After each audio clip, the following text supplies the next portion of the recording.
Hey everyone, if you're seeing a database error in Logseq, experiencing missing data, failed indexing, corrupted pages, or problems loading your graph, don't worry.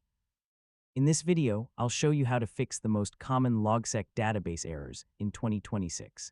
You should also check whether your graph files are stored in a cloud-synced folder. Services such as Dropbox, Google Drive, OneDrive, and iCloud can sometimes create file conflicts that lead to database-related problems.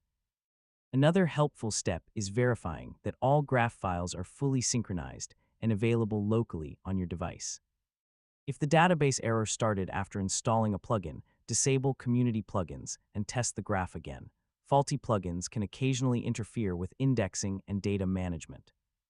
You should also check your available storage space. Low disk space can interrupt database operations and cause unexpected errors, and that's how to fix Logseq database errors in 2026. In most cases, backing up your data, checking synchronization, rebuilding indexes, and disabling problematic plugins will solve the issue. Thanks for watching, and I'll see you in the next tutorial.